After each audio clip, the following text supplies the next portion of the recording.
Hi guys, and welcome to another week of our country music special here on Instagram Live, and we're going to be talking to Jamie from JigJam, who we're just going to get on to the call now. They are just fresh from performing at the Grand Ol Opry, and they're going to chat all about that.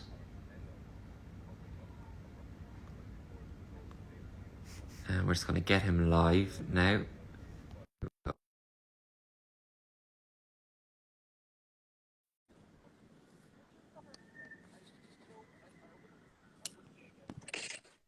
Hey Jamie, how are you getting on?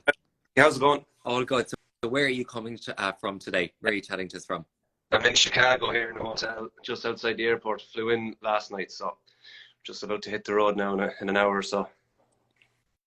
Very good, very good. And I was just saying there in the small intro before we got you onto the call that you're fresh from performing at the Grand Ol Opry last month. What was that like to perform in such an iconic venue that I think stars can only dream of playing in? Yeah, it's still kind of hard to put into words. See, take off that hat, Don Lennon. Sorry, watching the comments. All right. It was very surreal kind of experience. The whole thing would just take your breath away, really. Don Lennon, there's the hat off there. It was unbelievable. Yeah, we like from the second we landed between the sound check and just the backstage experience, everything was just a different level of stuff. You know, we even doing our sound check, Steve Earle just happened to pop in behind us and he was listening away, so he was chatting us, and then we were just rambling around backstage area. The whole thing with the Opry is that you're kind of encouraged to mingle with the other artists, which was great. There was a lot of that kind of top country stars there that we got to meet and chat, and it was great to see how they go about their business as well. And I suppose the cherry on top, just at the end, they had a special surprise that no one even knew about on the night until it happened. Garth Brooks and Trisha Yearwood just showed up. Oh wow! At the kind of last minute thing, we got off the stage. We were second last, so just as we were walking back to our dressing room, they were both standing there in the corridor with two policemen escorting them in, and they came in and sang 3 or 4 songs. So that was, just to top off a great night. And what was it like to see them? Obviously not expecting them there in the first place. What was it like to walk past them in the corridor? I'd say there must be such a huge aura around them. Oh yeah, huge. I'd say we were all like ghosts after seeing them. It was, I suppose they're beyond famous. They're at just a different level altogether. And you think when you meet some of the big stars that you kind of get a bit starstruck, but this was a whole new level meeting those, and just they were so nice. They were happy to take pictures with us and asking us about our performance and all that. Was just it's only when it all ended, kind of pinching ourselves, wondering what just happened. But yeah, it was great. And with big stars like that, there can often be a bit of red tape or a bit of security around them. You mentioned there that they were really happy to give their time to people. What was that like to get that experience and to be up close and personal with them? Yeah, I think it was the real right place to meet them, because the Opry has that thing that they encourage the artists to mingle.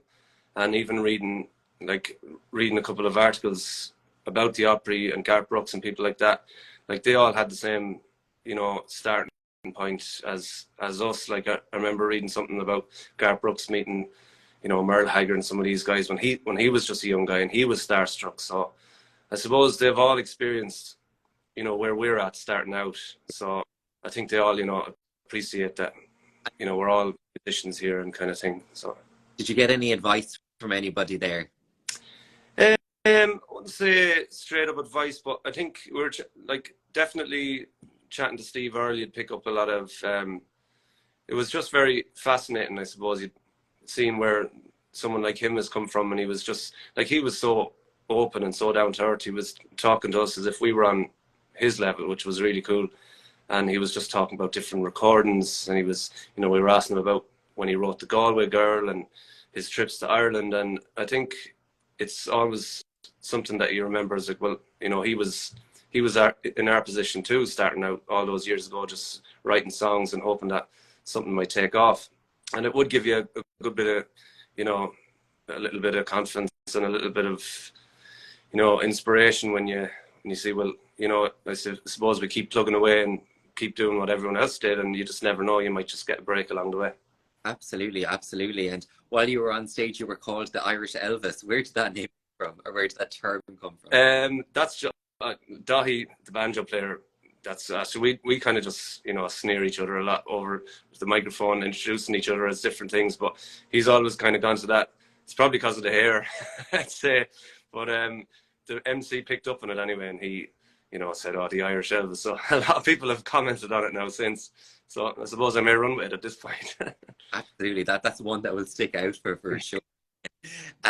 Being on the road, you're on the road a lot in America. How many weeks of the year and many days of the year do you spend in America compared to Ireland? At this point now, it's nearly most of the year we're over here. You know, it'd be 8 or 9 months probably in the States. Like, we had a couple of weeks off. Myself and Dahi came home to Ireland and obviously just got back out. But we would spend a lot of time, and if we're not on the road, we spend a good bit of time in St. Louis in Missouri. That's kind of our base over here. We have a lot of friends there, so it's kind of a nice central area. It's not a massive city, and it's kind of a nice spot to be. There's a decent enough music scene around there as well. So. And what's it like being surrounded by that music in those real culture-heavy cities? Yeah, it's great, and I think that's something that, again, gives us good inspiration. Like, obviously, we're all coming from, you know, traditional Irish backgrounds, and we play a lot of bluegrass. But to hear it from, you know, the horse's mouth, I suppose, is always great to get to play with a lot of locals over here that have grown up with bluegrass music. I think that's really where you learn the real stuff. You know, you can only do so much learning from, you know, recordings and videos when you're in Ireland, but to actually get to play with the Americans when they're true bluegrass musicians and lots of other genres. Again, like St. Louis is steeped in blues music, and, you know, like there's a lot of jazz there too. So again, that's something that has opened our eyes over the last few years, that you might just pick up something from these fellas, and it's you know, it's all good to throw into your own music, and you never know what come out of it. And do you feel lonely being on the road?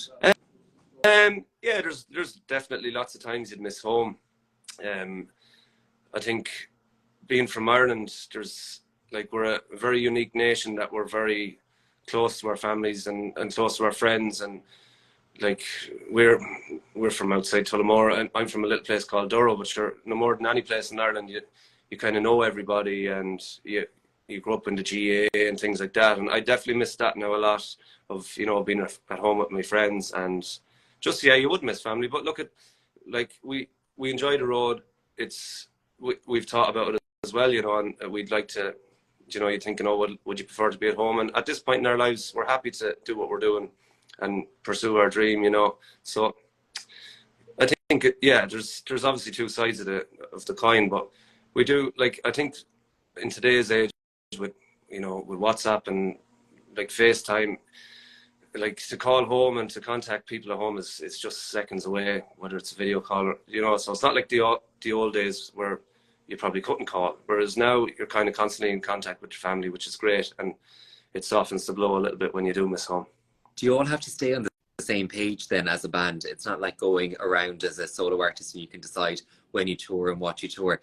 This is a few of you guys in it, and, you know, management or whatever. There's a lot of cooks in the kitchen, I suppose, to decide what you do and when you do. Does that have any impact? Yeah, no, I would say we're all lucky that we, like, 99% of the time, we are usually on the same page. We all seem to have the same goal for the band. We all are quite happy of the band's path, the music we're playing, the gigs we're doing. So, like, I can't say there's been many times now where we've, you know, had conflict of what we want to do and where we want to go. Like, we've been touring over here since 2015, and even since then now, we've always, you know, been happy enough to all do the same thing. Like, the only hard decisions we ever have to make is, you know, maybe the length of each tour. If we have a 6-week block and maybe you get offered another week or two, lads are wondering, it's like, well, do we want to do those extra few weeks? It'll be a bit harder on the body, you know, is it worth it? But again, we've always been pretty much on the same page in that regard. So far, so good. What Irish food do you miss when you're on the road or when you're in America? I have a couple of bucket lists, or a couple of kind of things to tick off every time I get tired, and so I usually get a chicken fillet roll. I'll get a fry or a breakfast roll, an Irish chipper, an Irish Chinese, which is a funny one as well, Supermacs, and then just good old decent home cooking as well, like a big heap of spuds and with real butter. And do you pack your suitcase full of rashers and Tato and lime? We don't, but there's a couple of spots now in Chicago in particular. There's a spot over here called Winston's, and it sells all the Irish stuff. So anytime we're here, we'll usually stock up, and you can get a big bag of stuff and bring it along with you, Lucozade and potatoes and all that kind of thing. So they're absolute essentials for sure. And your music is quite different to, because it's a mix of genres. So how would you describe it? I know bluegrass has been mentioned. You began in trad. Is it just a mix of those two, or do you have other influences? Yeah, like that. I suppose when the band is being described, Irish and bluegrass would be the best description of what we do. But like again, bluegrass and Irish music have so many other, closely knit genres, like Americana is another word that you could use, or old time. They're all under the one umbrella. Like it all started from the Irish music coming abroad years and years ago with the people emigrating. So I suppose old time, Americana, bluegrass, Irish, but then there are times where you could say there's a little bit of blues or jazz. Not that we're far from jazz musicians or anything, but there's certain things that you could say, oh well, that sounds a little bit like that. But I think, like, obviously when you're trying to get your gigs and they're looking for a description, Irish and bluegrass is the best one to kind of tie us all up.